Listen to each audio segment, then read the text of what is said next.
All right, thank you, and thanks everyone for coming out tonight as we do our follow-up, as promised, landfill presentation to show you the progress that we've completed and where we're going from here in terms of the Middlesex County Utility Authority landfill. I want to begin by thanking everyone for coming out. And when I began this presentation in January, I began with an apology and said, we apologize because we've taken you out. And we also want to note that again today. You're here because we still have work to do. And we understand that, and our mantra is we not only want to be good neighbors, we want to be great neighbors. So we'll show you what progress we've made to date, what our plan is moving forward, and we want to also begin by thanking some folks that have been a partnership, as I think we have a story of success to tell to date and a little bit more to accomplish, obviously, as well. I want to thank our BA. Joe, thank you for hosting us tonight. I want to thank Councilwoman Sullivan, who's right over there. Councilwoman, thank you. And thank you both, and along with the mayor, for your cooperation, for attending our tour last month. We appreciate it. All of you took the time on Saturday morning to join us. And more importantly, you've been a partner with us as we continue to try to work for positive solutions for the residents of East Brunswick and the surrounding area as well. So we appreciate it very much. I'd be remiss now if I didn't just thank a couple other folks before we begin. While we certainly have more work to do, Assemblywoman Pinkin in particular has been immensely helpful. And while I also have the privilege of serving the legislature with avoiding conflicts, I also called Pat Dagnan once or twice, asked for him to take care of a couple matters, which he was kind enough to do. And our freeholder board has been particularly helpful. I want to thank Director Rios for their support, as we all know. It's been immeasurable along the way. So with that, let me introduce the team of folks that are here with us at the MCUA, and then I'll begin the presentation. To my right is East Brunswick's own General Superintendent of our landfill, Brian Murray. To his right, Sayreville's own, our engineer for the landfill, Bob Leslie. Paul, are you shy or just don't want to get against the wall? Okay, I want to introduce our Executive Director for the landfill, Director Paul Clark. Our engineer, Bram, with CME, Bram Tehran, right? Did I say it correctly? Bram. Everyone knows we just listen to Bram. So I want to introduce our Central Treatment Plants Director as well. He's a resident of East Brunswick. Victor Santa Maria is right over there. Adam, do you want me to introduce you? No. No. All right. Our IT guy, Adam Cottrell. Thank you. And our Chief Engineer for the Utility Authorities here has put a lot of time and effort into this, Joaquin Gonzalez. Joaquin, thank you as well. If I miss, I'll introduce you along the way. How's that? All right. Let me do it this way in terms of where we're starting with. So we met with you in January. The presentation we're going to show you is the January presentation updated, so that if you weren't here, you'll see it. And the idea is that we'll show you our progress and what we've accomplished to date and where else we need to go. So with that in mind, Chris, why don't we go ahead? Who are we? We are the MCUA. We want to be great neighbors, as I mentioned, as we began with, and we do and want to be engaged more in the community. Anywhere as you look at those bullet points, we are financial neighbors as well. We do provide support and host community benefits to the communities that are surround the landfill. We also provide some protection and conservation of 152 acres, and we try to be good. I hope all of you take advantage of the leaf composting efforts over at East Brunswick, and if you do, that's part of our partnership with East Brunswick as well. And as we know, we want to be good partners. So those of you that toured the landfill may have noticed we do, or heard us then talk about the fact that we partner with the Audubon Society, with the East Brunswick Environmental Commission and others for tours along the way, as well as high schools and others as well. So with that in mind, so what do we do? At the landfill, we're open 300 days a year, and this is a reminder, but I think it's important that we get a base idea of function as to what we do. We're open about 300 days a year. We take 2,000 tons of waste, which is 4 million pounds of waste a day. In the vernacular, that's a lot of waste. And the average person, which usually takes a moment of thought, generates about 4.4 pounds of waste a day. So one of the ways you can help us is less waste each day, and we'll talk about that a little bit along the way. Chris? So the last time we were here, we showed repeatedly our landfill gas video. What happens is the process is as waste is deposited on top of the landfill, a gas is created, methane gas. Part of our issues and continue to be that gas and the gas collection system as a result. What we do is we collect that gas. That gas is piped over to the wastewater facility where it is where it goes to our power plant and ultimately is converted into energy, and that energy is used, frankly, for the most part, to run our central treatment plant. So every landfill creates methane gas. So when we last met since January, I think the real question on people's minds, and thank you all again for coming out tonight, is, so did you do what you'd say you'd do? Did you do it? And where are you right now? And that's what we're going to show you next. Okay. So remember, there are 3 causes of odors from the Middlesex County landfill. 1, the gas component that I mentioned to you just a moment ago. 2, metal life. And 3, trash. The 2,000, the 4,000 pounds a day, or 4 million pounds a day that we collect. I'd like to update you on the metal life piece because it's the first bullet, that's why. Candidly, if you recall, when we met last time, we had talked about metal life, which is the product that's created at the end of our wastewater cycle. Right? It's a sludge that we create. It ultimately creates the product called metal life.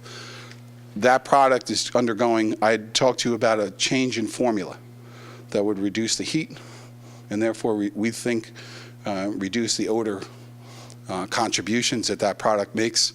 That is now part of, it's in the New Jersey DEP comment stage, that permit, right? And we do expect that permit will be approved in about a month or so from now. It's in the public comment stage.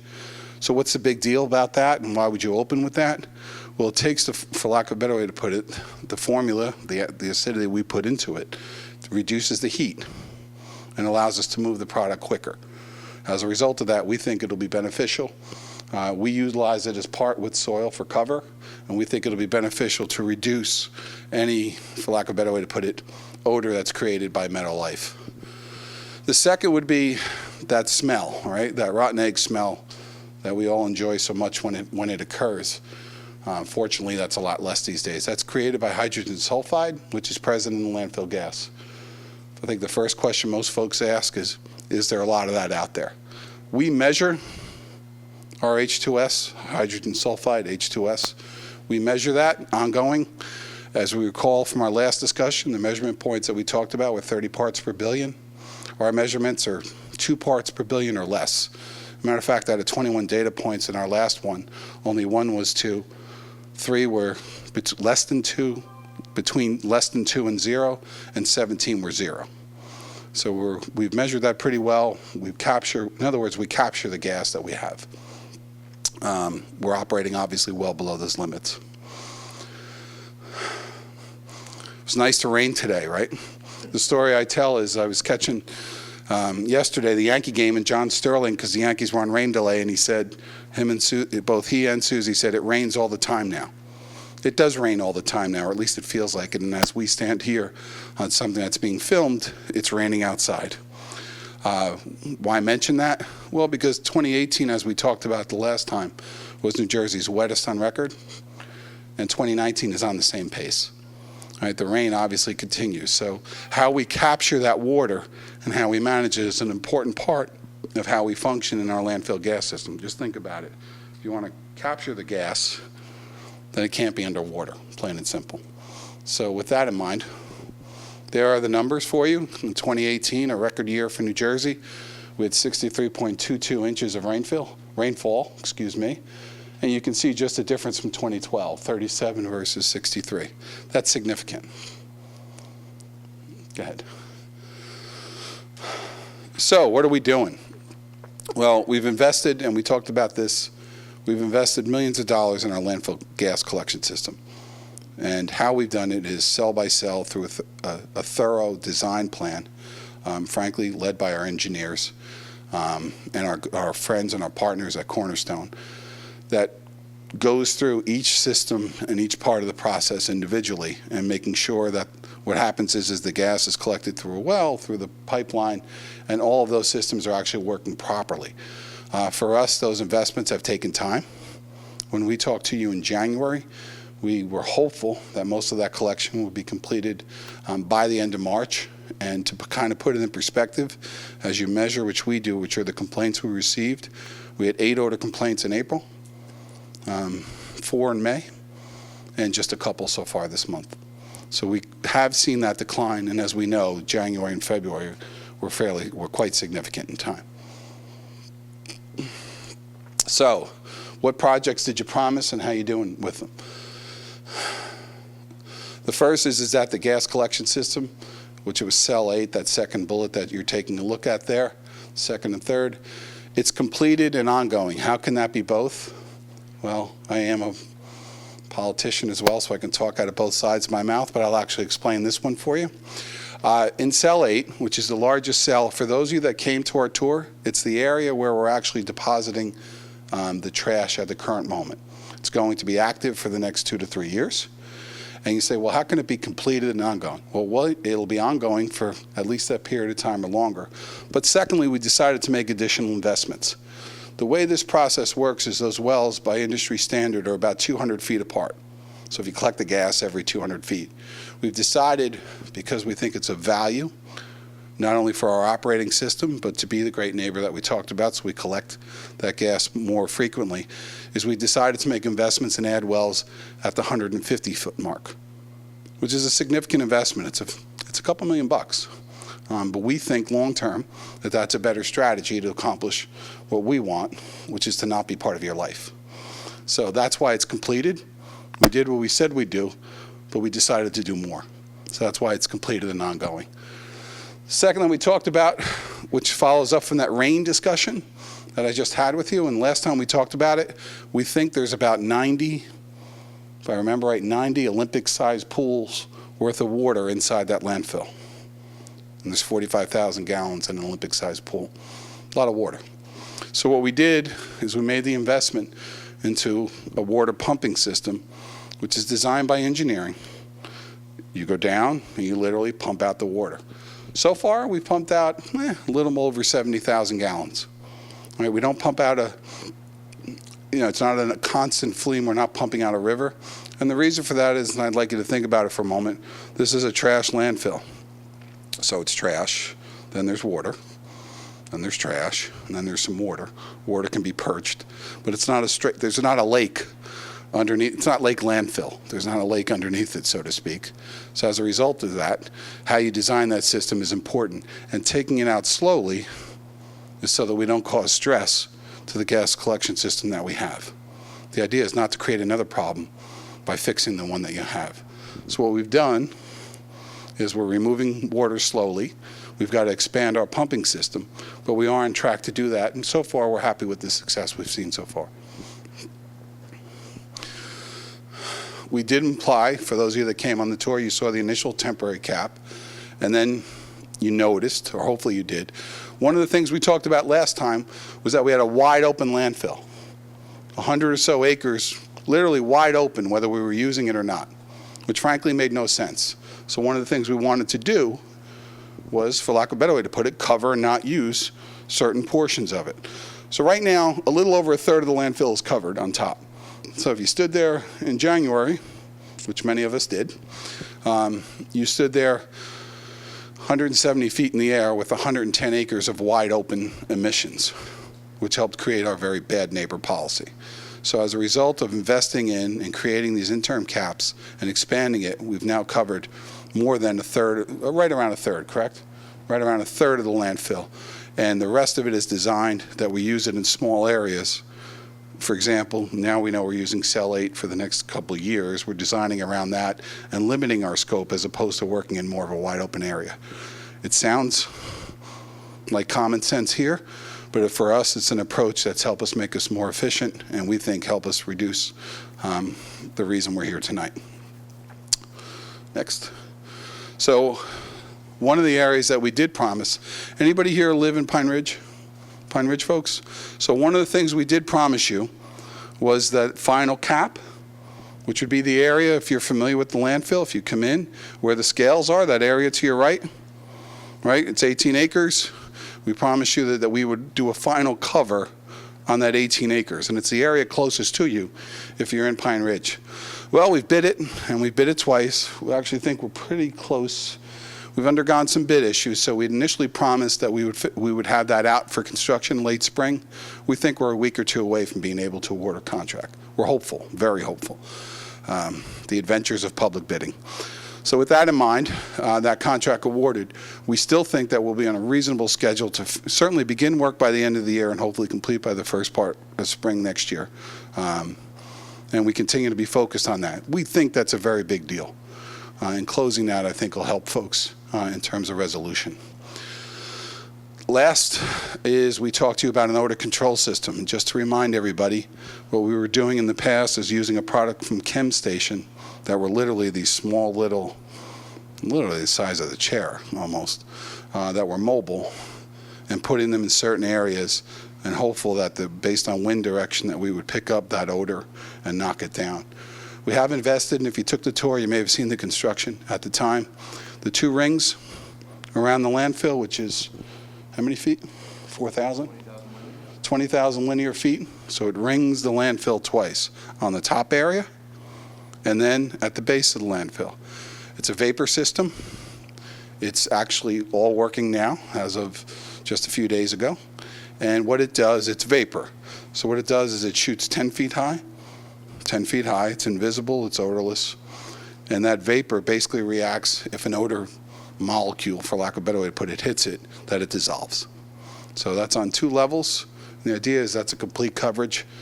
A significant investment for us, but one we think is important, again, trying to be part of that good neighbor policy that we are. So we'll see how all that works out, but we're pretty optimistic it should be an additional buffer.